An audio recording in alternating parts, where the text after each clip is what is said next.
Hello beautiful soul! Welcome back to my channel. This is my Chang Ame from Japan.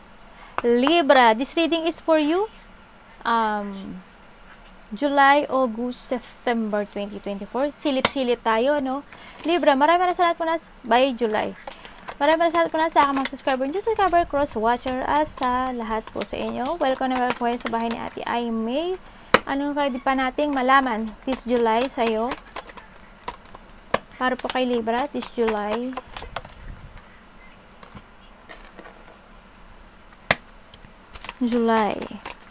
Libra. Yan. This is for July and para sa August mo. Libra in August 2024. Silip-silip.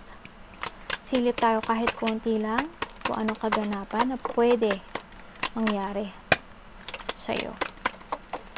Thank you po. Libra in August 2024. Libra in August 2024. For show me. Dalawa agad. How about naman sa September? Libra in September. Please show me. Libra in September 2024. Please show me.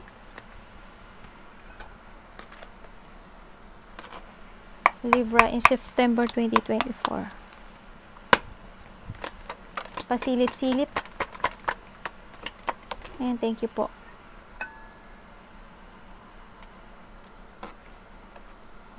Tingnan natin ang iyong July. Ano pang meron sa July? Dark woman. Maybe you are dealing or relationship with a dark woman or dark hair or complexion. Dark, no? Maaaring ikaw ito, ate mo, nanay mo, or kasamaan mo sa trabaho. Yan.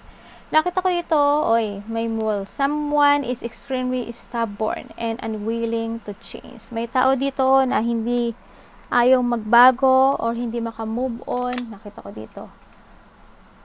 Maaring ikaw or iba, may mga, we have the eye.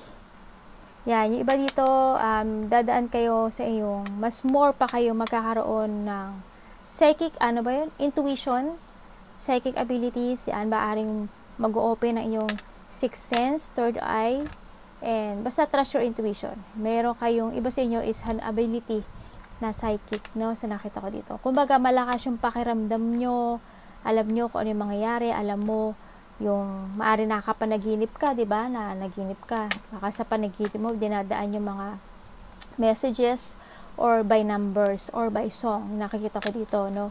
O baka naman na nagigising ka every tuwing madaling araw ng 3 o'clock, ganyan. Maaring gano'n, no, sa iba. Either hanapin mo kung ano yung sa'yo doon. We have the romance, celebration, or party. May mga magaganap na maaring birthday, celebration, pagkikita, happiness, excitement, kung ano man yan. No? May mga mararamdaman ka daw na gano'n. Na maaring may mga akit sa'yo. Maaring new person. Diba? Nakita ko dito. Kung ano man siya, birthday, anniversary, birthday ng anak, pamilya, something ganun. Sa guitar, Libra in July. Anak siya. Libra in July. Kilo, di ka na. Di ko. Diyan, okay. Libra in July. Ala, kayo mga pupo nyo, pupo na ka la. Siyo nga na, hindi siyo. Yung anak ko mas high blood pa sa akin, no? Yan, medyo, kailangan mo daw alagaan at suportahan. Yan, huwag mo kakalimutan. Alam ko naman na hindi mo kinakalimutan yung mga suporta when it comes to your family. Siyempre, alagaan mo rin yung sarili mo. Or maybe there's a person here na maaaring makilala mo siya. Yan, there's a romance kasi ako nakita. Maaaring may tao na sasabihin sa'yo at bubulahin ka na aalagaan ka niya. Tapos may mga stubbornness ako nakikita. May mga maiinis ka siguro, may mga arrogante na tao, may ingayan ka sa paligid mo, kung ano man yun. No, nakikita ko rin dito because of the psychic abilities, mas more pang magiging sensitive ka masyado. No? Sa mga music, sa ingay, maaring may mga hindi nadidinig ang iba na madinig mo, yung mga ganon. Tapos magkakaroon ng ring, magri-ring or sa tenga mo Yan, yung mga psyche kasi yun, madalas makakarinig ng ganun. Yan, mga left or right, yan. Yung left and right na ring, pag nadinig ka, magkaiba yun. Ibang mga spirit ang marinig.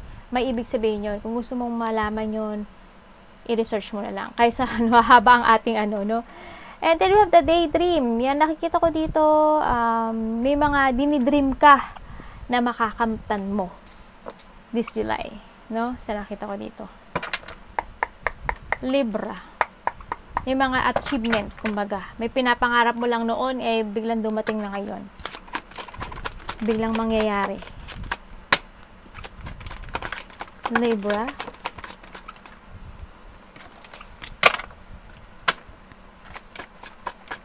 July.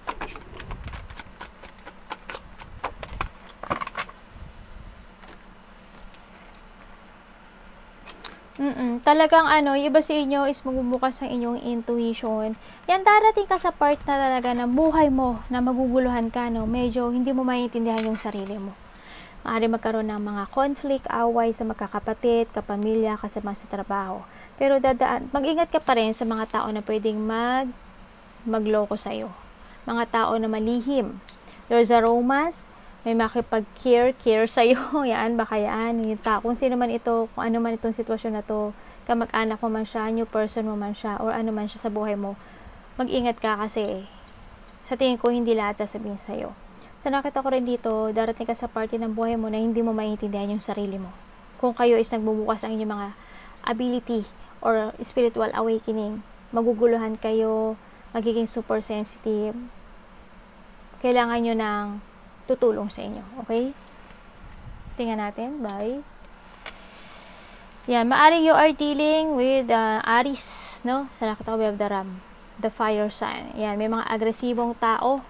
No? Sa nakita ko dito. Yan. Baka dito, ito yung tao na yan. Maaring gano'n. No? And you will be playing a different role. Yes. Sinasabi ko sa'yo, yung mga hindi mo nararanasan noon is mararanasan mo na this August. Baka mas more pa magiging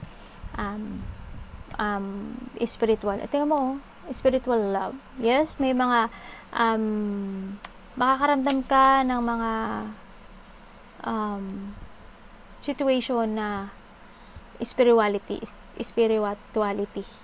Maaring sa sarili mo or just sa person here na maaring dumating yung iyong soulmate o yung talagang totoo mong soulmate na yan, mararamdaman mo naman yun yan, no? Kumbaga, spiritual love also means para sa akin is parang a bloom, pagbubukas, magandang beginning, yan nakita ko, no?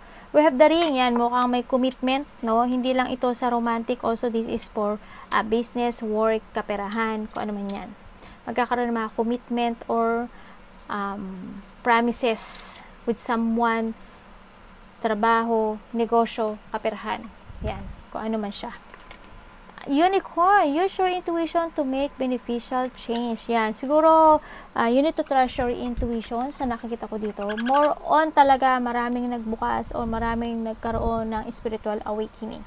Yan, the unicorn kasi pag lumabas ang unicorn para sa akin kasi dito kasi ako nag-upisa by unicorn. Maliit pa lang ako, araw-araw may unicorn. Ang daming unicorn. Nanggagaling sa taas. Hindi ko alam kung bakit. Always yun, panaginip ko yun. Tapos always yung panaginip ko, tanda ko. Bawat detalyeng-detalye. Tsaka, puro unicorn. Parang, as in ganito, ang daming unicorn lumilipat, papapunta sa akin. Tapos, mga snake, yan. Marami, yung mga revulto nila Jesus, lahat, mga Santo Niño, lahat yun. Ano ko na yun. Yan, baka kayo, ganun din kayo siguro, dadaan siguro kayo, yung iba dito baka dumaan na or dadaan pa kayo sa mga ganyan. Unti-unti siyang lalabas, actually. Sa nakita ko ito. Anak, tingnan natin. Libra. Unicorn is lucky. Lucky yan. August. Yes, there's a luck. Mukhang, may mga pagsubok. May mga hindi mo ma-achieve at may mga hindi ka ma-achieve. Depende yon. Hindi ko alam kung saan parte ng buhay mo, love life, kaperahan, or ano man yan. May mga kabiguan din. May merit, maaari makakatanggap ka ng merit proposal or mangangako ng iyong business, kaperahan, kung ano man yung commitment na yan. Also, this is also commitment kasi yan no? Maaaring magkakaroon ng taong crush mo or crush ka. Sa nakita ko dito. Yan, may mga dating, getting to know each other, may mga dependency, yung mga ganyan, no? Wow! Sana all, ba't palagi kita lilini na dito, Libra? Palagi ganyan na mo. Sana all ka talaga. Libra in August.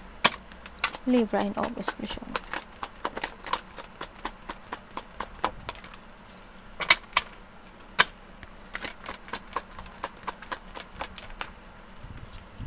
Ano pa po? Silip-silip?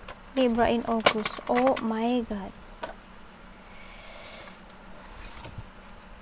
Okay.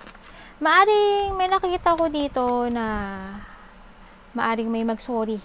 Maaring anak mo, dati mo karelasyon, malapit sa puso mo, pamilya mo, kamag-anak mo, kaibigan mo, kung sino man siya. Malapit sa puso mo, may mag-apology.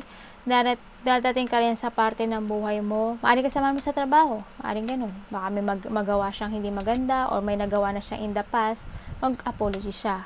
Yan, may apology ako nakita na malalapit sa puso. And then, nakita ko rin na parang iiwas ka sa gulo. No? Magkakaroon ng transformation sa'yo. Yes, magkakaroon. There's a psychic abilities, saka more on intuition. Transformation talaga ang mangyari sa'yo, no? Sa nakita ko dito. The Gable, involvement with the law. Okay, mukhang pagdadaanan mo yung mga dadaan ka sa sitwasyon na law, justice, may gusto ka mahustisyahan, dadaan ka sa mga taong magsisinungaling, mangliling lang, unfair, ganyan. Dadaan ka sa mga decision making, no? Sa nakita ko dito. We have the wall, misunderstanding. Sabi ko sa'yo magkakaroon talaga ng mga misunderstanding sa paligid mo, kung saan mang istasyon, saan mang sitwasyon yan, no, ng buhay mo. Siyempre, may Libra, sabi ko sa'yo the angel is protecting you because nga, ikaw nga is guided ng taas kasi of your spiritual awakening. Marami ka makikitang repeating numbers, pagising sa alas 3 ng umaga, music, yan, and hearing, yan, sa tenga, yung mga ring. Tapos, more sensitive. Tapos, feeling mo, dadaan ka sa party ng buhay na parang you are super drained. Alam mo yun yung pumasok ka, tapos pag uwi mo, parang lahat ng negative na hinakot mo na. Yung ganun. Mas more kang magiging sensitive, mas more kang mapapagod sa nakita ko. Ganun ang mga pagdadaanan ng mga And we have the crap, temporary problem. Yan. Kung ano may mga pagdadaanan mo, that is only temporary. No? Libra in September. Libra in September. Nako, yung iba dito mukhang talagang dadaan nga kayo sa spiritual awakening yung iba. Ito na yung mga sign ito yung sign ng mga naramdaman ko Ayan, it's okay. Stable, harmony, acceptance. May mga sitwasyon na magiging okay. May mga sitwasyon na maa-accept mo at kailangan mo i-accept. You need to be okay. Okay? May mga sitwasyon na darating at lalabas sa sarili mo na kailangan mo i-accept din. No? Yan. It comes to stability, magiging okay. Yan, mga problema mo, magiging okay. This is a temporary problem. And, syempre, magiging introvert. Yan, magkakaroon ng mga separation, online community, yan, may mga ka-text ka na, mga ka-text mo online, may makakilala ka mga tao, mas more ka magpo-focus sa sarili mo, mas okay at mas masaya ka when it comes to yourself. Ganyan na nakikita ko.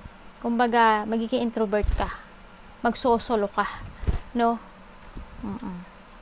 Mas magiging masaya ka for being alone. Yan nakikita ko sa'yo.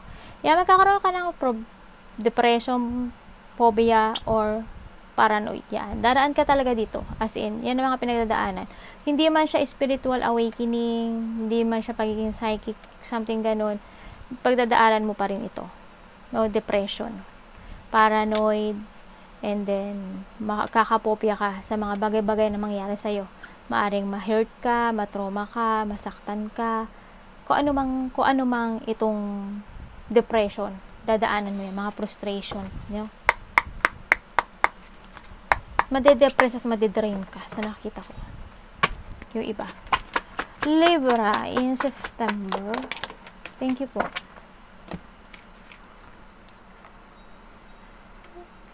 Yan, nararing merong offer sa'yo, si Universe, ang taas na kailangan mo sigurong i-accept sa nakita ko dito, no? And nagkakaroon ng mga destinations in life. Mari may makipag-usap sa'yo, may tutulungan ka. Maraming tao ako nakikita na makipag-cooperate or makikiconnect sa'yo, o makukonect sa'yo.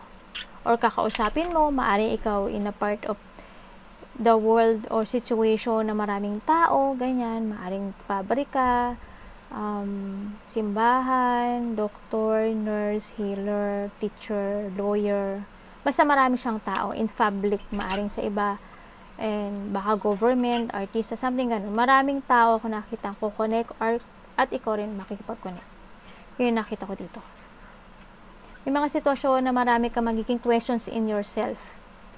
Makakaramdam ka rin ng pagka-bored, stuck, dissatisfaction. And then, yung offer na to, nakikita ko na maraming hihingi pala sa'yo ng tulong. Maraming maglalabas ka ng pera. Yan. Nakikita ko rin dito nga na, ayun nga, parang may i-offer sa'yo ang taas. Yun na lang is kung i-accept mo. This is a destination for you. Positive destination. Kailangan mo maklear itong situation na to. No? Sa nakita ko dito. Yun. Nasa sa'yo na lang yun kung anong opportunity ito na i-offer niya sa'yo. Kung ito is for sa psychic, trabaho, love life. Yun. Ano ba naman yan? Mga ano na anak ko. Ang laki niyan, isang malaking ganyan siya, ganyan, isang ganyan. Kaya ito na lang natira. Mukhang magbabakim na naman si mami, ah. Yan, yan. Arigatou namaste, God bless.